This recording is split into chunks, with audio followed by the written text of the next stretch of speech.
We have the policies that there are things that you indicate that even go beyond the color of your skin, the hair, that looks at the fact the way you dress. Did you know that there's illegal-looking hair?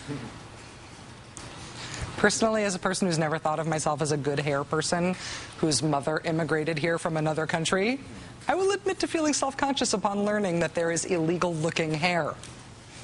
The expert here, Congressman Bilbray, was on Hardball with Chris Matthews last night, and he's explaining here how law enforcement officials can identify by sight, but not by race, people who are worthy of suspicion. They will look at the kind of dress you wear. There is different type of attire. There's different type of, right down to the shoes, right down to the clothes. You can be shaken down for illegal-looking shoes?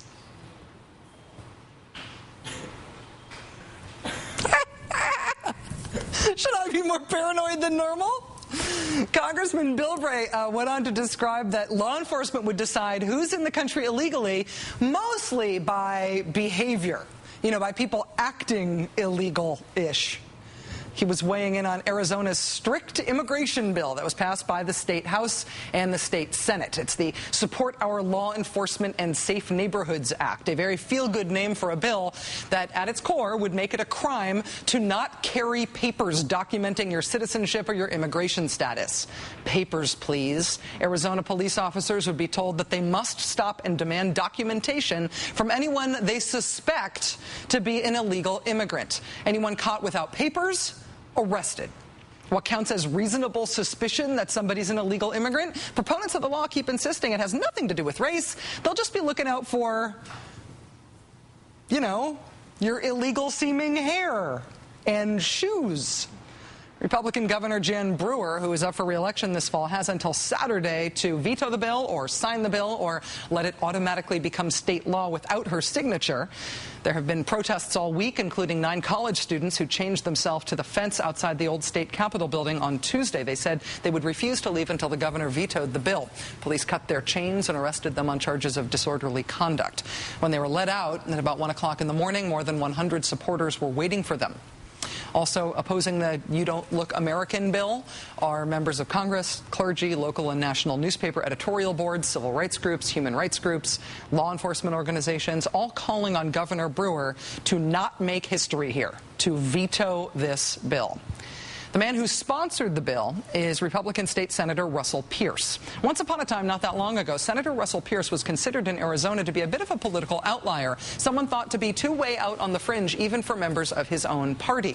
For example, in 2006, then State Representative Pierce forwarded his supporters an article that was written by a white supremacist group called the National Alliance. The article accuses the media of pushing the view of, quote, a world in which every voice proclaims the equality of the races, the inerrant nature of the Jewish Holocaust tale, the wickedness of attempting to halt the flood of non-white aliens pouring across our borders. Russell Pierce sent that out to his supporters by email.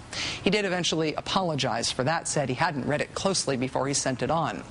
But before Arizonans could forget about the anti-Semitic creepy email, Mr. Pierce attended an anti-immigration rally. Not in a racist, white supremacist kind of way. No, this was an honest, wholesome, bigotry-free political get-together where a politician like Russell Pierce could hang out with his supporters and his constituents and like-minded folks who really are not racist at all. They just care about the issue. See, here he is with some guy who has what looks like a lot of patriotic flair on his lapels, just hanging out at the rally. Arizona State Legislator Russell Pierce, and who's he hugging?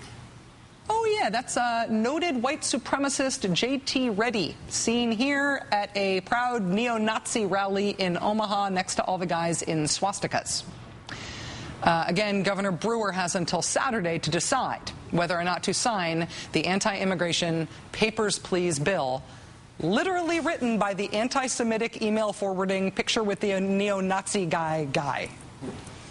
Good luck with your decision, Governor.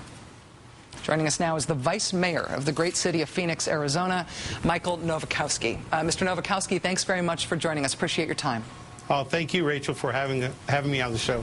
Let me ask what your position is on this proposed bill. What impact do you think it would have on the city of Phoenix?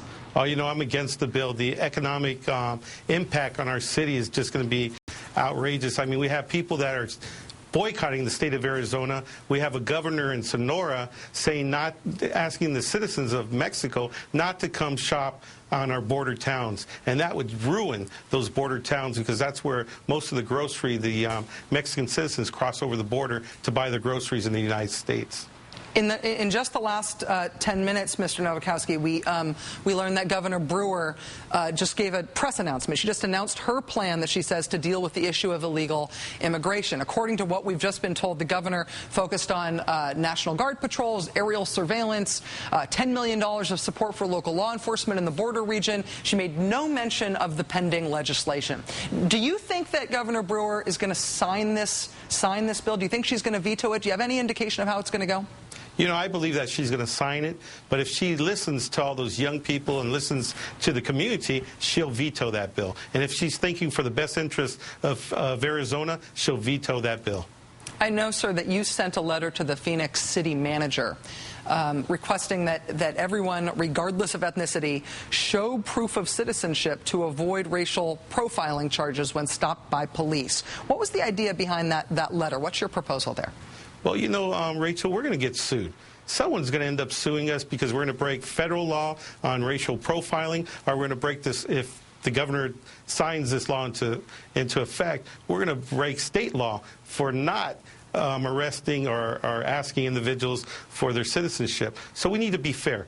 How do you identify an undocumented individual or an illegal alien? Is it, like the congressman said, by their shoes, by the way they dress? No way. There's no way you can tell an individual. I mean, Hispanics come from all different walks of life. You have light color, dark hair, curly hair. It's what they call a mix of all different cultures. So the only way is by racially profiling people. So I'm asking our city manager to ask the police officers at the city of Phoenix to ask everyone for their proof of citizenship. So this way we can't get sued for racial profiling. We don't have the funding. We just took a $240 million budget cut, and we just don't have the funding to deal with all these lawsuits that could potentially happen. Mr. Nowakowski, I know that Phoenix is a very diverse city. My dad spent some time growing up in Arizona. I've spent some time in Phoenix, and I feel like it's both racially diverse and politically diverse. One thing that's puzzled me is why conservatives are okay with the idea of demanding papers, please, from everybody, of having such an intrusive law enforcement mandate. Police officers aren't even allowed judgment in this. They are mandated under threat of being sued that they must stop people and demand documentation from them. It's such a big government proposal. One of the things that surprised me is that I haven't heard more resistance on the right to just this in terms of its intrusiveness. Has that sort of objection arisen at the local level? You know, at the local level, we just had our county attorney, Rick Romley, which is a very strong Republican, asked the governor to veto the bill. You know, so we have Republicans, we have Democrats, we have independents and business owners asking the governor, please, to veto the bill. And now I'm here asking her, please, to veto the bill, because it's not good for the state of Arizona, and especially it's not good for the city of Phoenix. Phoenix Vice Mayor Michael Nowakowski, thank you very much for your time tonight, sir. Really appreciate getting your perspective on this. Well, thank you, Rachel. Nevada Republican Senate candidate Sue Loudon's modest health care proposal continues to reverberate in a couple of ways. For one thing, it's now art. YouTube sensation quality mashup art. You know, before we all started having health care in the olden days, our grandparents, they would bring a chicken to the doctor. They would say, I'll paint your house. They would do, I mean, that's the old days of what people would do to get health care with their doctors. Doctors are very sympathetic people. I'm not backing down from that system. I have doctors. Just bring a chicken to the doctor. Bring a chicken to the doctor. Bring a chicken to the doctor. Bring a chicken to the doctor. Bring a chicken to the doctor. Bring a chicken to the doctor. I'm not backing down from that system. Bring a chicken to the doctor. Bring a chicken to the doctor. Bring a chicken to the doctor. I'm not backing down from that system. Let's change the system and talk about what the possibilities are. Bring a chicken to the doctor. Bring a chicken to the doctor. Bring a chicken to the doctor. I'm not backing down from that system. That was a very talented chicken. I bet you could get a boatload of Lipitor for it at the old poultry for medication general store. But it has also been brought to our attention by the folks at Talking Points Memo and the Nashville Scene that Sue Pay Your Doctor in Chickens Loudon isn't the only Republican searching for a GOP alternative to health reform, a GOP alternative based on paying for medical care with foodstuffs.